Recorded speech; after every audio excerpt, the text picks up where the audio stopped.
Well, hello, everybody. Welcome to Economics Monday. This is going to be our show on the economics forecast for 2022. So we're going to bring in our guests as every year we look at and project what's going to happen in the next coming year as we're heading toward the end of the year. First of all, we're going to go to our friendly CPA who's in Park City, Utah, who's been with us for quite some time. Let's bring in Blake Christian. Blake, welcome to the show. Make sure you can get in. There you are. I just had to make sure you get in. Yeah, we're going to have quite a panel today as we're going to discuss the forecast for 2022, which is going to be very interesting. Also from down under, we're going to bring in our hedge fund manager from Australia, Shaquille Latmer. Shaquille, welcome back to the show. Hopefully you're going to be feeling pretty better or better as time goes by. Hedge manager who's now unemployed, quite unpainful. The unemployed hedge fund manager. That's pretty interesting. And then we do want to give a shout out to one of our other panelists who's coming in from Canada, the head of modern investing. He's blinking in and out. Wait, got another one coming in. I know he's going to come in from Nepal. The person who's the CEO of Biz TV in Nepal. Let's bring in Shambhu Pokral. Shambhu, welcome to the show. Good to have you here. Thank you. Good morning. How are you? And just to let you know that this show is being rebroadcast now through the BBC. So we do want to thank the people from the BBC, and also we're being rebroadcast through in Lithuania, and we're also being rebroadcast on this channel. It's called, I'm spelling it wrong, Al Jazeera. I don't know if you guys know about Al Jazeera, but anyway, we're being rebroadcast through Al Jazeera. So we do want to thank the people at the BBC and Al Jazeera for taking our broadcast. And I'm going to work with you, Shambhu, to rebroadcast on the Biz Nepal network.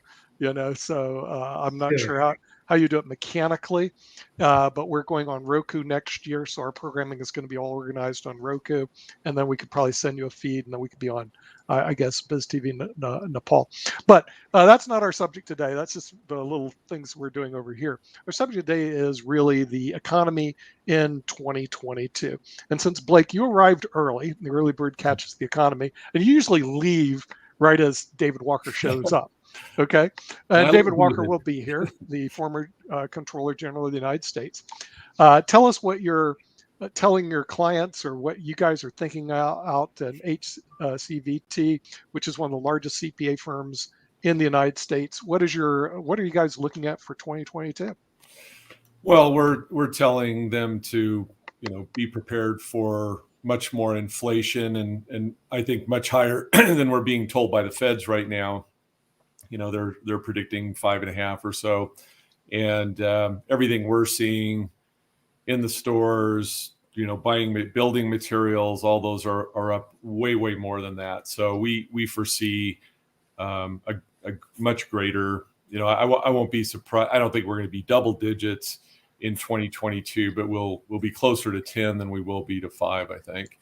And I think this trend is going to continue, partly because of the goods movement problem that's going to run into the summer, and also just general demand and hoarding. Mm-hmm. Okay, Shaquille, now that you're an unemployed hedge fund manager, what is your crystal ball for 2022? What are you looking for down under in Australia? What do you see the economy going in 2022? Look, I think for Australia and other commodity-rich countries, we really need to see a growth in other countries so that our commodities have some demand. With the situation with Evergrande in China and a bit more of the slowdown that it appears China may be experiencing, that could be problematic for us. But I think that we'll weather the storm pretty well. For the United States, I think that if the market is able to stabilize the economy, the COVID situation, if that's able to stabilize a little bit, then the United States is in a good position, because there hasn't been an awful lot of investment into productive assets.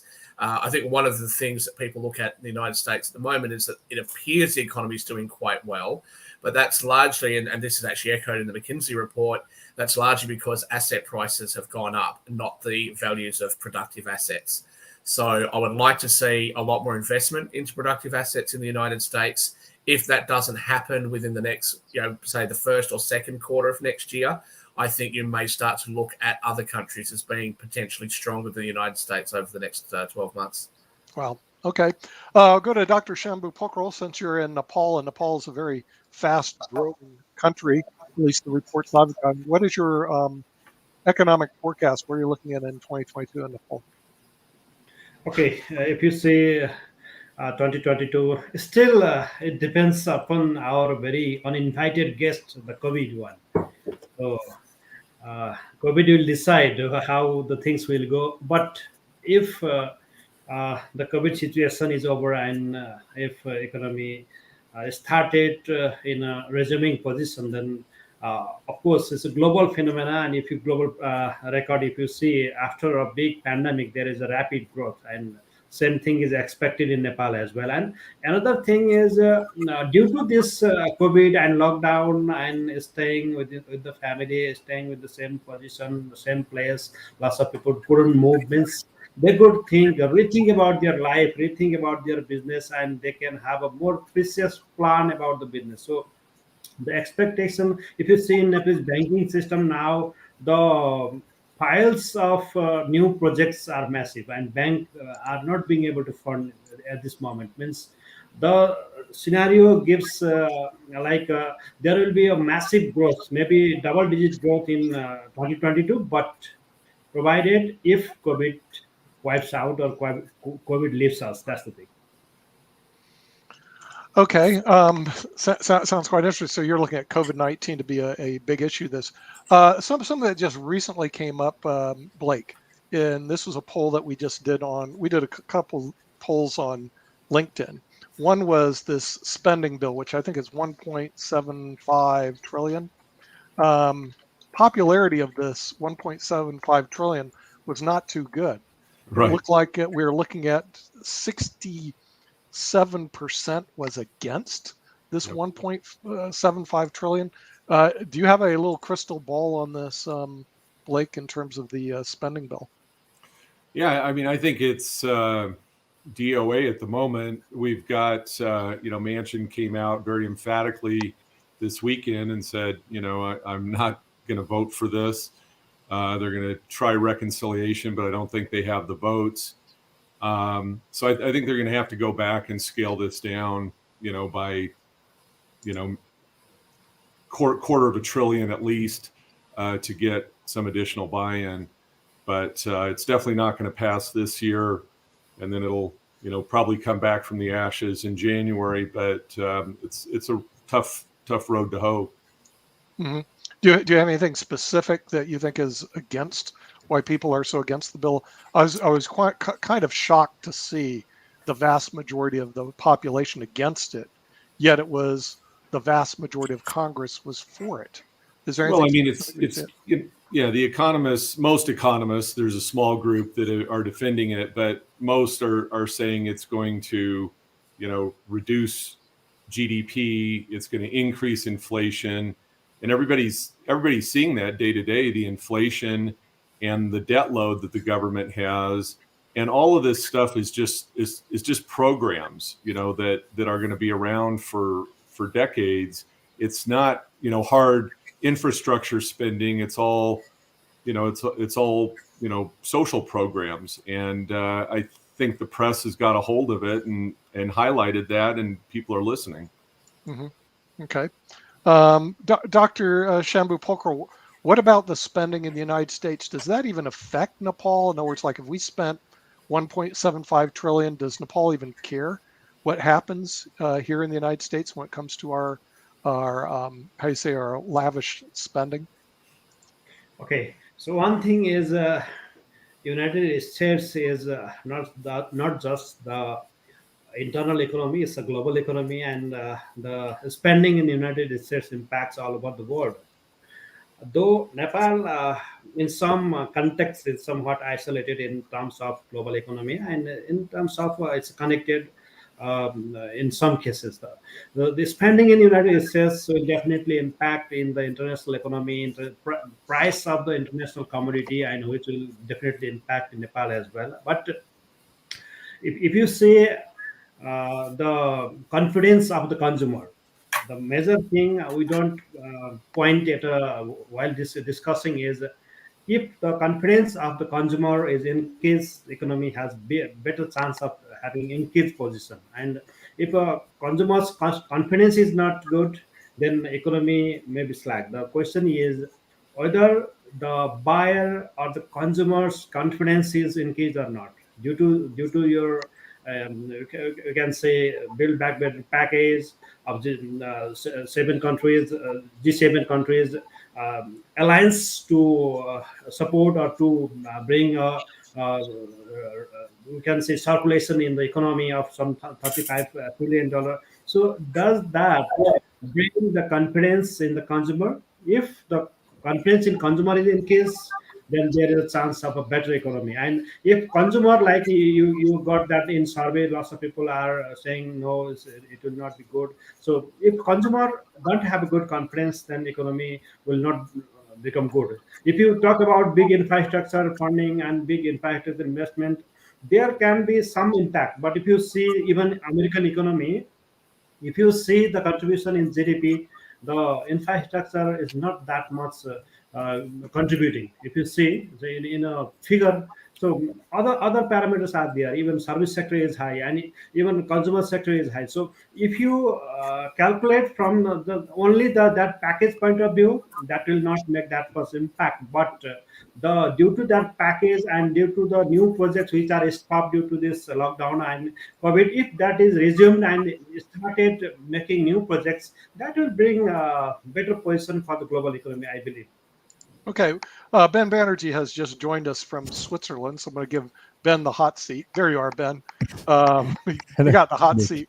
He's the president of the Swiss Impact Investment Association over in Zug, Switzerland, which is a pretty nice group of people. And we're talking about the economic forecast in 2022. I'm sure since you spent a lot of time with world leaders, I saw on your show you had the Prince of Liechtenstein, you had the former person who was the president of Mauritius, and you had, I think it was the former prime minister of the Netherlands, which just invoked a lockdown. And I was going to go over to the Netherlands, but I guess I'm not because I don't know if I can get in. So I don't know what I'm doing with my traveling. So what is the forecast of 2022? What are they seeing in the European Union? What are you guys looking at over there? I mean, I was just now speaking, but thank you for inviting me. I was just now 2 weeks ago in Geneva, where we had one of the world's biggest get-together of the financial institutions. So there is massive amount of funds being released for a lot of certain projects and things like that, and people are coming together. So I think, and what you mentioned yourself, the lockdown is a serious issue because Netherlands is going nearly in a full lockdown. Switzerland is already, since from today morning, Switzerland is also on lockdown, and this is spreading through the whole Europe. And but I think people have become more used to this. So this lockdown is not affecting our economy that disastrously, because people since the last 1.5 years have been so much used to this. They're getting used to it. So the panic is not there like it was 1.5 years ago. And also the impact on economy. I think people have become so much used to working on Zoom and working long distance like we are doing now. So the impact is felt much less now than it was felt 18 months ago when people didn't know where they stand and where they're heading for. So I don't see the worry at this moment either in the policymakers or the decision makers or among the normal public. Of course, there are a little bit of protests here and there, like in France and Netherlands, but it's not impacting the economy. So Okay. in that way, I'm a bit optimistic about it. Okay, well, it's good to be optimistic. And just so you know that we are being rebroadcast now through the BBC and Al Jazeera and actually in Lithuania, which I was shocked that Lithuania is taking our programming because it's not a very big country. It only has like 2 or 3 million people. I mean, where Blake lives, I think in Southern California, they have 10 times more of the population, at least where he used to live in LA it's County. a very beautiful country, Nick, and Really? very old, very beautiful country. Okay. One of the ancient Christian countries. Well, really? Okay. See, I've never been to Lithuania, but we have a guest on all the time, Giddy Stansnate, who is actually from Lithuania. So part of the reason I sent our broadcasting over there was just to mess with Guidry. And then all of a sudden they picked it up. And I'm going like, you're kidding me. So we're being seen in Lithuania.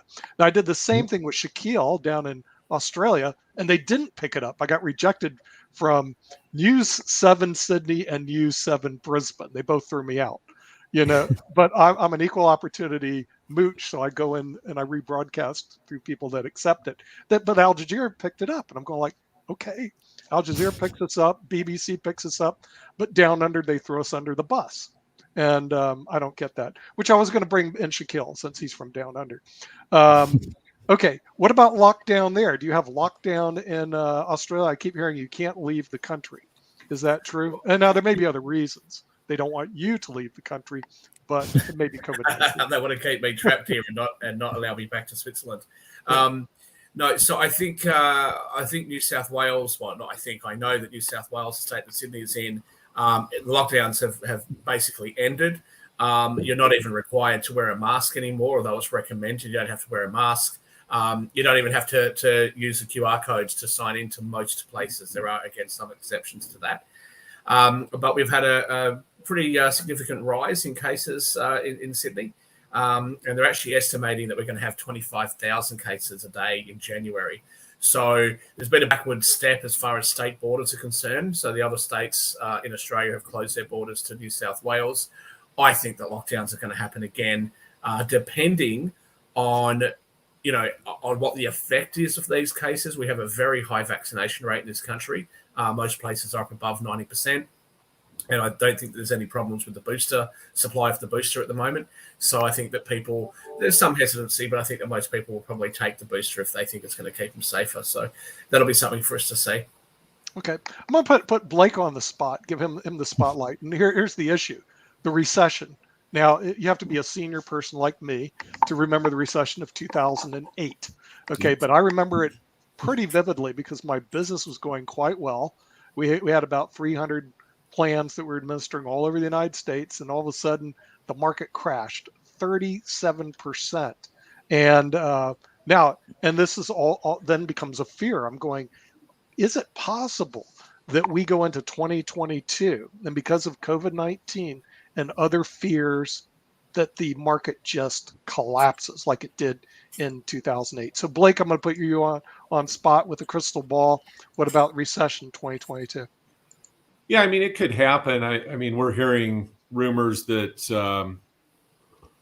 Biden's announcement tomorrow that they're promoting is going to be, national masking and, maybe some lockdowns and things. And so that, that could certainly put a chill in the markets and spending and things. And yeah, I remember 2008 very well. And, we went from double-digit growth to low single-digit overnight. And so that it could absolutely happen. And the other thing, you could have a Bitcoin meltdown. You could have, we're seeing, I don't know, the building collapse, home collapse. Home prices are extremely high, at least around here. Yeah. And it's just crazy how those have risen. So some correction there, which is probably needed. Any one of those things could, topple, this economy. We've been on a fantastic roll for a long time. So I think we should plan for it. I'm not expecting it to be imminent, but any one of those things or a natural disaster could spiral this thing out of control. Right. And the thing is, it's just read the entirety natural. of the McKinsey report as yet, but I think it's very, very telling for the McKinsey report to say that the net worth of China is at 120 trillion. The net worth of the United States is at 80. So China has actually overtaken the United States in net worth. But it's also very interesting to see that pretty much around the developed world, the increase, not just during COVID, but actually over the last 20, 25 years, that the increase has been in asset prices and not in productive assets. Now, some of that, I think, is because of internationalization, that manufacturing jobs and other types of jobs have moved overseas to cheaper places such as China, Bangladesh, India, etc. But I think that it's probably a long-term weakness for Western countries not to reinvest in things that are going to actually produce. Germany does a pretty good job of this, and Germany has a lot of very small businesses that will make just one or two products, and they've had a very, very strong economy for a very long time. They're one of the big powerhouses, obviously, of the EU. So I think that we're going to need to see some of those investments being made. Probably we will start to see them. I hope so, but certainly it's something that we need to pay a lot of attention to. Yes. What are you saying about recessions, Ben, in Europe? Was there any talk in Geneva at the conference about recessions? In other words, in 2022, I noticed that we're not talking about it. Usually when things are not talked about, means it's something that you do have to look at. And in 2008, no one talked about the recession except a couple of people. And all of a sudden, the stock market went down 37%. Yeah. And and it took years really to come back. What is holding up the economy, and what says that we don't see this recession in 2022? Or did they even talk about it in Geneva? No, completely not. That's the thing. Also, not in the governments, and also neither in the financial institutions. We are not talking about it. Maybe one of the reasons is because we don't have any weapons against it anymore. Whatever we have already used it and done it at the recession of 2008, like you mentioned yourself. Whether it is the jump in of the central bank or the governments changing policies. But now we have no weapons left anymore, how to fight the recession. Maybe that's one of the reasons, but at this moment, nobody is speaking about recession. At this moment, we are much more paranoidly busy with COVID, and we are, as usual, you must be knowing, the whole Europe is now busy with Russia. So we have a lot of other fires to blush. So nobody is expecting the recession on that way. The market seems to be at this moment doing quite healthy. The consumer trust or confidence hasn't really gone down drastically or something, because that is one of the triggering points of the recession. But that is still there. The market is holding, so everything seems to be holding quite strong. Yeah. So I don't hear the panic bottle being raised here yet, including that of United Kingdom, which is also quite a very powerful economy in Europe. Mm-hmm. Even though you don't hear it. That's worth paying some attention to, though, is that the markets and things that are normally positively correlated or negatively correlated have not been working like that for some period of time. You generally do not see bond prices go up and gold prices go up at the same time. So, we're seeing things that should move negatively to each other moving the same way. I don't think we've been in this kind of position before. The United States, for example, you've got people dropping out of the workforce, businesses trying to find workers, it's just, you don't see that normally, right? You don't see these sort of conflicting issues. You've got too many employees that can't find jobs at a time when employers can't find employees. That doesn't make any sense. And there's a lot of things like that around the world that don't make any sense. So I think that we are sort of on a precipice. There's a couple of geopolitical issues as well. So in the EU, I don't think that the United Kingdom leaving the EU is going to be the end of it. I could see that other countries may decide that it's in their interest to leave. And what I think would be a real concern for the EU is that it's not just the countries everyone talks about, like Greece and Italy. Why would France or more importantly, Germany, why would Germany want to continue to be beholden to the ECB or to the EU Parliament or the EU Commissions? So, I could see that happening, especially if there's tensions between EU countries and then with EU countries and countries outside of the EU. And as you said, there is nothing left for central banks. What else can they do? So I think that it's not going to take much. And so whilst you can't predict it, I think what you can predict is that if anything else happens, I think we've got some really grave concerns, and the future is going to be we in completely uncharted waters, I would say. Yeah, well, I mean, the thing is, that's when you start planning for the worst. I mean, the recession in 2022 is a possibility. There's nothing that, like I said, the weapon's already been used. Dr. Shambhu-Pokral, what about, I don't know if you remember in 2008, the big recession, does Nepal have any weapons that they're going to use if the economy starts receding in Nepal? Or are you guys just going to say, okay, we're just going to take it on the Yeah, chin there? okay. So the thing is, if you see Nepal, Nepalese perspective, I do remember one thing that at that time, President Obama has given one statement in House, I think, or in public issues, I'm not sure. But what he was telling is Obama government will introduce a stimulus package to build confidence in the consumers, like that. Exactly, I want to point that sentence. So to build the consumer's confidence, if you have any stimulus package or anything, then economy can be resilient. I want to go through one data of United States where GDP contribution of GDP is there. If you see GDP as of December 2020, so highest contributing sector is service sector, which is $13 trillion, and another is manufacturing, that's just $2 trillion. So other are below $1 trillion. So there is a huge risk if service sector has the highest contributing in GDP, and at that time, if you cannot mobilize money in market, and if the market is not open in that way, and if offline, online or virtual service is not delivering, there is a huge risk.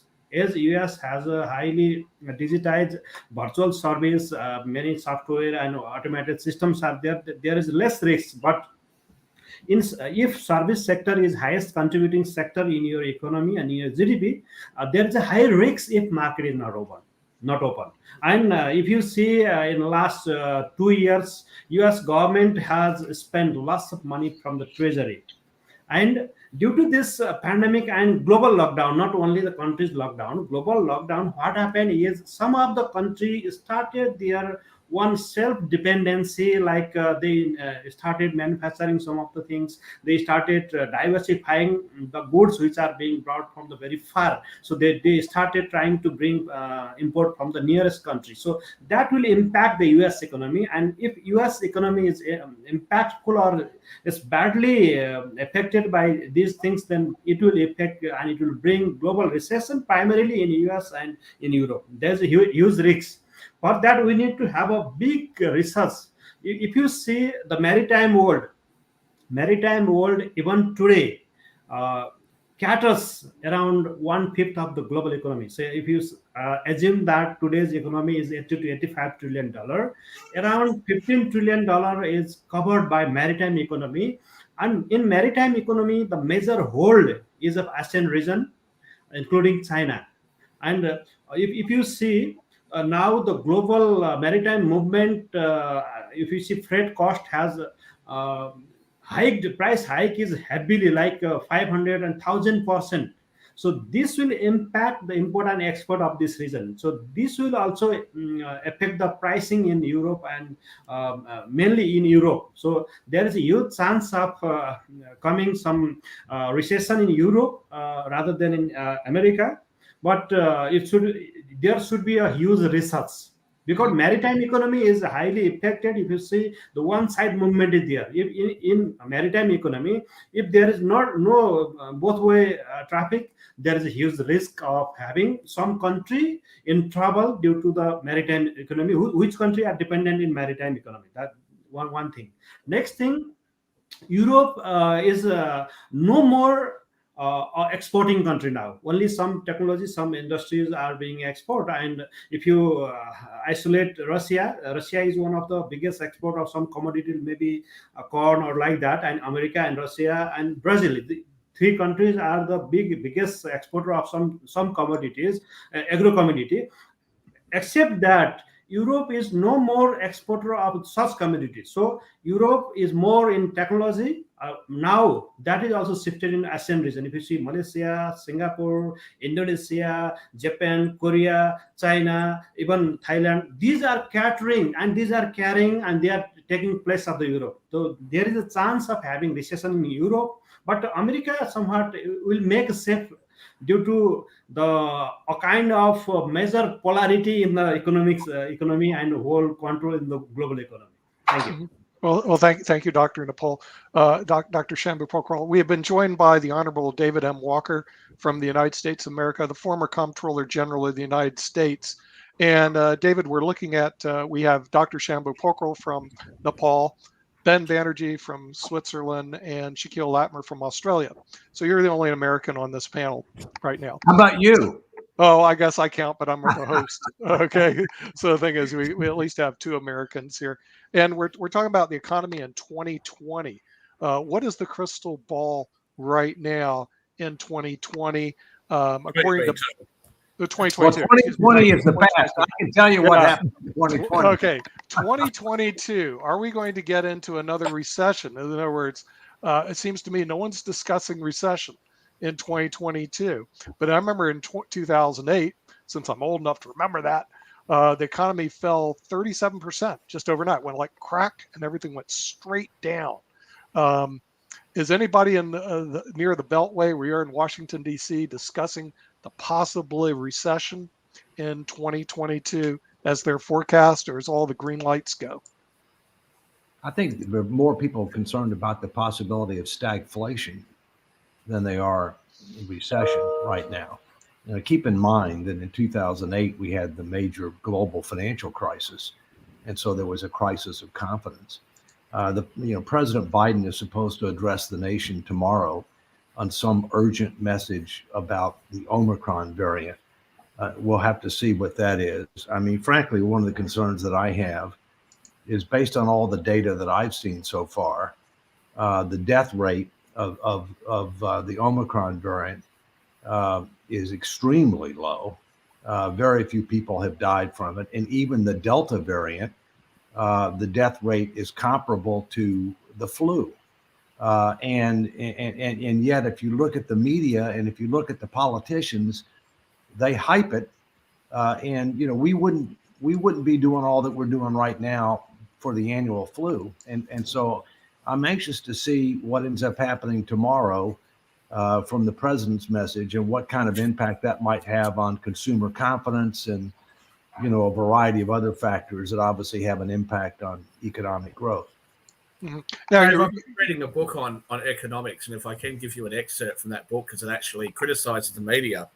The excerpt says, for example, if you were to tell a tree-hugging, pot-smoking hippie that 60% of the arrests in his town stem from possession of marijuana, he might think, what a shame, we should legalize it. And if you gave the same statistic to an SUV driving, Bible-thumping NRA lifer, he might tell you that we should slap the death penalty on all those drug-peddling scum. What do you think of this book? And the author? Well, the author's here. Yeah. This is a book written by Nick Palavita. That was the last one on Amazon Australia, and I've managed to buy it. Oh, really? It was on Amazon Australia. Yeah. Well, just as a side, okay, we are being rebroadcast now, in case you didn't know it, through several different media sources.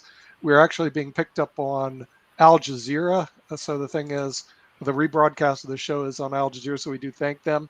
The BBC has picked up our stream as well, and also we're being rebroadcast in Lithuania. I have no idea why Lithuania wants to listen to what goes on around the world, but I'm just saying that those. Well, that's because they've got a tough neighbor. No. Oh yeah, that's true. I was trying to figure out why do they care about what we talk about here around the world, but I guess you're right. They have a tough neighbor. So, Yeah. So you're talking about stagflation. I find that pretty interesting.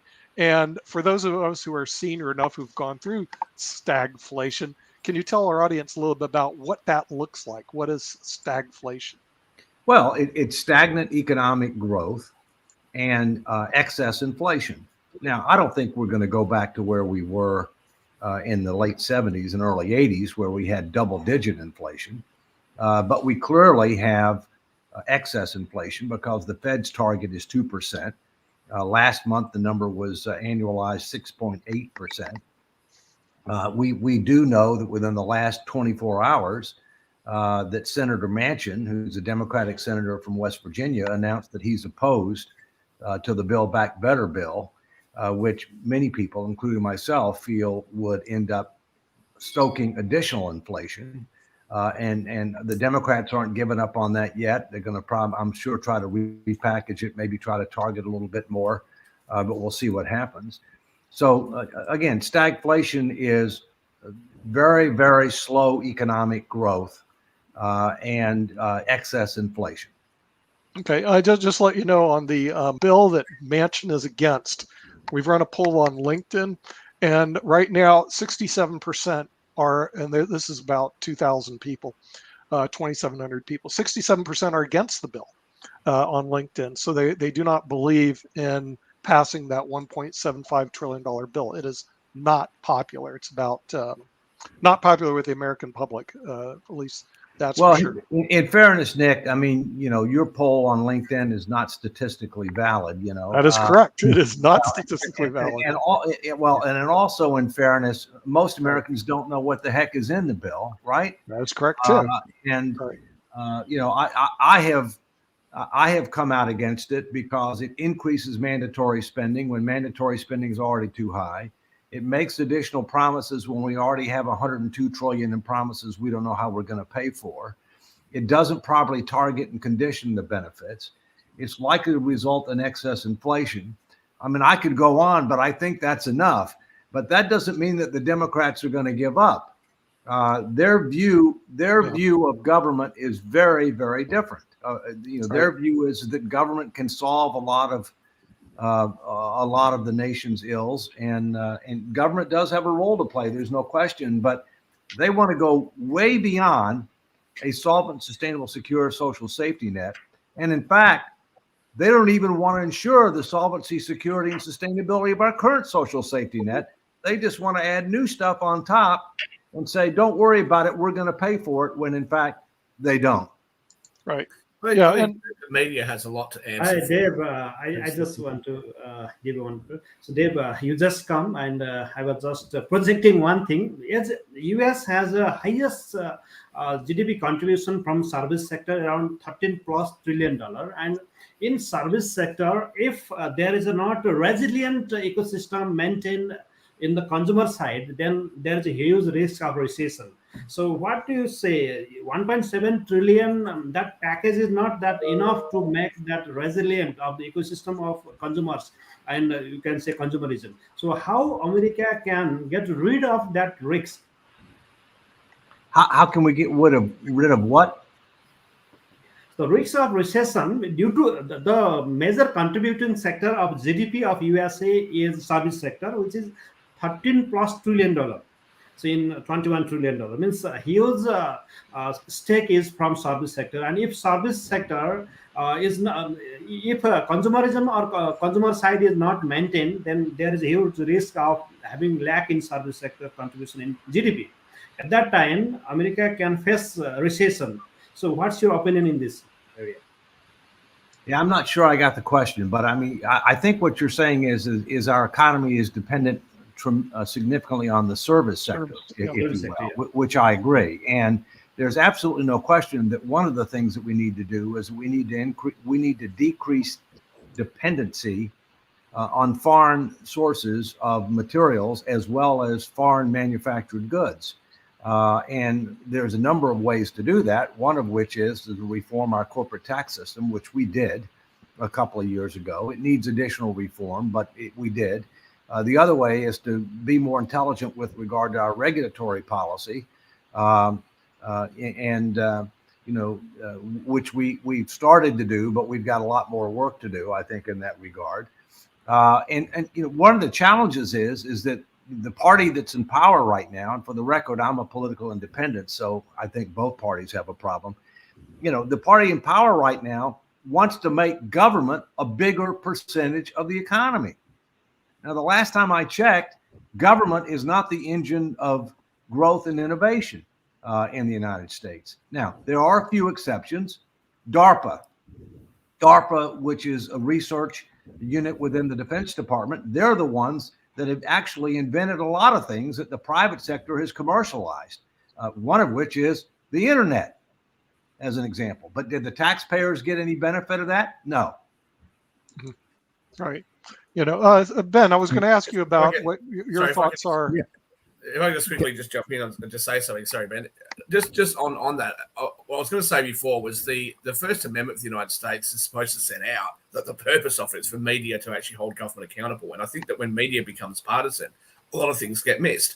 I agree with you, Dave, that government should be, in my opinion, as small as possible. They should be merely administrative bodies. But then you have these international agreements like this horrendous Paris Climate Accord, which basically internationalizes government and takes away the sovereignty of nations. This is why the UK wanted to leave the EU, because you end up with a government on top of another government. And the same thing with what is in the Build Back Better plan. Everybody criticized Donald Trump for wanting to pull out of the Paris Accord. And I said, what's in it? And nobody could tell me what was in it. So, I mean, this is just a real problem, and it makes it very hard for anybody to be able to plan. I think it makes it hard for somebody who is a decent politician to actually be able to make plans and coherently explain to their, to the people what they plan to do, because nobody knows what they're talking about. Nobody knows what these agreements are. Well, and one of the things that Senator Manchin said when he came out yesterday saying that he was not going to vote for the Build Back Better bill, which basically kills it for now, is he could not explain this to his constituents. And the polling that he's done for his constituents in West Virginia say that 60% plus are opposed to it. Now, you also have to keep in mind that while Senator Manchin is a Democrat, he's not a far left Democrat, and Donald Trump won West Virginia by about 40 percentile points. So, and so the Democrats are all after him, but he doesn't need to get elected nationally. He just got to get reelected in West Virginia. And so he's focused on his constituency. And frankly, I think he's also concerned about the continued growth of government, excess spending, and inflationary pressures. And I think he's rightfully concerned about that. And if he was the far left progressive that the progressives want him to be, he would not have won West Virginia. Same thing with, That's correct. With Arizona and Senator. Ben, we're going to get a response because you're closer to the Paris Accord than anyone else here on this panel. Exactly. No, Okay. I'll just go through all the points. I've made a couple of points when Dave was speaking. One of the points you mentioned about Omicron, the issue of Omicron is not the death rate. The issue of Omicron is the hospitalization. At this moment, we have there's a very low death rate. You've said it correctly. But because of the unvaccinated people who are filling up the hospitals can't do anything else. And that is the problem we have. And that is why the governments are taking steps of blocking all these steps which are being taken in Europe and everything. So it is a serious issue. It cannot just be waved away. And because to us, at least in Europe, we see that the problem is clearly the case of the problem of people who are not taking the vaccination. Because those who are vaccinated, they also get Omicron, but they are not getting as serious issues as the ones who are unvaccinated. In my friend circle and in my family circle, we have lost people to the COVID. So it is a serious issue. So that's why I think that's one point. Then the second point you mentioned about the government. One of the institutions you mentioned, DARPA, which is correct, but internet has impacted the people. Today, we are all benefiting from it, including this program. Absolutely. So it can't be said that people have not benefited from it. And not only DARPA, you also have NASA, which has also come up with amazing technologies and things. Third point you mentioned is about Democrats. And the point why I find very funny that you have at this moment in America only one party, that's Democrat. The Republicans don't exist. In my point of view, the only Republicans who are in power are the Trump loyalists, and that's not Republican. Republican Party was supposed to be a conservative party, but conservatives are not in power, and nor do they have any say in the Republican Party anymore. So you don't have much choice than to stick to Democrats. Another point is about dependency on foreign sector. You mentioned we should take back dependency. That is very correct. You have to pull back a lot of your production. You have to think about it, because with the issue with China, what you mentioned, it is a big issue. So America should reconsider, and also Europe is reconsidering. Even Asian countries are reconsidering pulling back their production or pulling back a lot of their economics from China, because they feel seriously threatened by China. But that's a completely different topic. But yes, it should put back. But you cannot again become an island, because if you take back everything and remove all global dependency, we don't live in that world anymore. We live in a global economy. We live in a global world. So you cannot take everything back. And the last point I just wanted to add, Dave, sorry, before, is the Paris Agreement. Paris Agreement has had a huge impact, whether it is economical, whether it is our lifestyle. And the COP26 is one step ahead of Paris Agreement, because in Paris Agreement we were talking about holding to the 2%. In COP26 we already know that we have to try to go for 1.5 degrees centigrade. So it has been an exclusively existential threat that we are facing. And Paris Agreement, which is a whole world coming together, made an agreement, made a commitment, and COP26 is a step ahead. And we are looking forward now to the COP27, which will be. So we cannot just vow it away saying that it was disaster. It was not. It is in fact saving us from a far major disaster. What you are seeing in Germany, what you are seeing in America. I mean, even Germany people are now dying because of floods and things like that, which we are effects of climate change. America, you're having forest fires and everything. That's an opinion. Also. That's an opinion. You cannot sit there and say that hang on a second. You cannot sit there and attribute every single weather event to climate change. Are there any weather events that are not caused by climate change? You know, you have the opinion that this is a good thing. That's fine, but it is not unreasonable for other people to disagree with you on that point. And it's not unreasonable for people to disagree with you that the Democrats are not the only party that's there, and that many of the Republicans that are in the Senate are not Trump loyalists. Yeah, let me come back. Let me come back on several things real quickly. All right. Number one, I'm not saying that people didn't benefit from what DARPA has done and what NASA has done and other types of cutting edge research that the U.S. government has done. What I'm saying is the U.S. government didn't benefit financially. They didn't get a piece of the pie when it was commercialized. That's what I'm saying. Yeah. Okay. Yeah, that's true. Secondly, COVID is real. Don't get me wrong. I've had both shots. I've had a booster shot. I take it seriously. All right. All I'm saying is you properly point out that the problem is really the unvaccinated. That's really the problem. But yet they want to treat everybody the same. They want to treat the people who are fully vaccinated, who are doing everything that they ask them to do, the same as the people that aren't. That's a problem. So, thirdly, believe me, there's a lot of people in the Republican Party that aren't Trump loyalists. Probably the most prominent one is the leader of the Senate, who Trump hates, and the feeling is mutual. I know. Problem is the Republicans have a problem in that they have two factions. They have a Trump faction and a non-Trump faction. But the Democrats have a problem too. They've got the progressive socialist faction and they've got the non-progressive socialist faction. And the problem is for both of those parties, the base of the parties, the activists, if you will, are the extremes. And that's not America. America is in what I call the sensible center right, center left. Last, believe me, I know America's not an island. I've done work for the United Nations. I've done work around the world. We can't be an island, but we are overly dependent in certain regards. And I think that, we need to be able to try to achieve a better balance, just like we've got to be able to achieve a better balance between the economy and the environment. We've got to transition on a number of these things, and we've got to try to achieve a reasonable balance. Thank you very much. I completely agree to all your answers, Dave. Thanks. Thank you. I mean, we have a concurrence. Yes, we do. A global concurrence. A global concurrence. Okay, yeah, all right. Which leads to, of course, let's call the vote. No, never mind. Well, no. The thing is a very interesting issue because as I'm filling out all these forms because we're going to be on Roku in early January of 2022. The question is our programming left like CNN and MSNBC, or are we right like Fox News? And I couldn't figure out how to address that. So I think I'm not really sure. We're not left or right. We're just correct. Oh no! Right. I'll put that out as the description because you have to fill out all these bloody forms. I'm going, are you kidding me? What are we supposed to do? How are you supposed to organize yourself? Okay, so what are your thoughts on this one? Because this is the stuff that bothers me.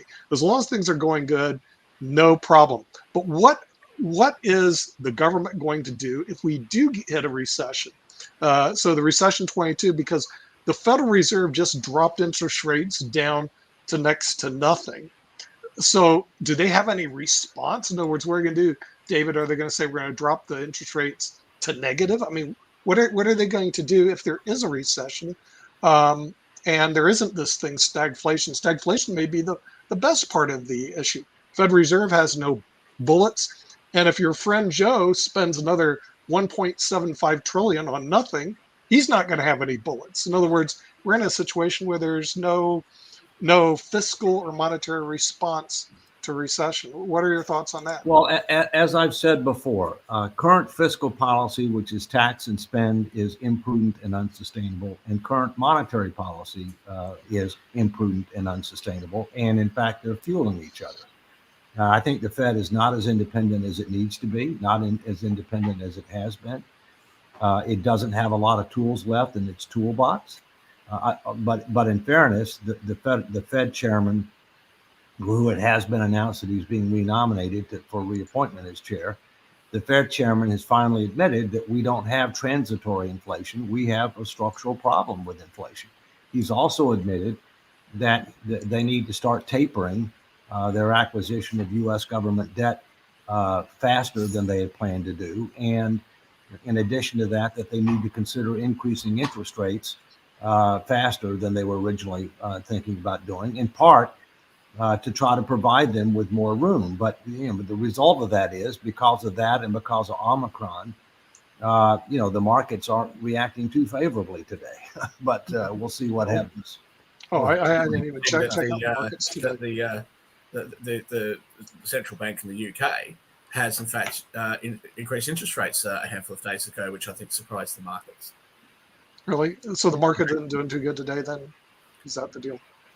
I just sold a bunch of stock, but not for that reason. So maybe that was pretty good. Well, look, I don't think you can hold interest rates artificially low for too long, especially when interest rates are below the rate of inflation. I think for the Fed, really, what can they do? They've got to hope that they can start to offload some of the assets that are on their balance sheet at a time when the economy is growing. If they go into stagflation and they've got the current situation unresolved, I think they've got a real problem. And it's worth noting that in the first couple of years under Donald Trump's presidency, they were finally able to start offloading around $50 billion a month off their balance sheets from what they were holding over from the Great Recession. So, is this going to be another 10 years? Is it going to be another 20 years before they're able to offload some of this? And if that's the case, that doesn't bode very well. And what else do you have? Quantitative easing? I mean, there's not really a lot else that I think that they can do. Yeah. I'm gonna roll over to Europe, because the thing is, when I was over there last time, Ben, which was a couple months ago, that Italy and Spain were being pressured by the EU because their GDP, their debt was exceeding 100% of their GDP. Now, the United States is already in this position, but we don't have an EU to hold us accountable. In other words, we don't care. As a matter of fact, we plan on going over that. What is the thought over there? Because we're already over that. So what is the European view when you were at the Geneva conference of the United States economy?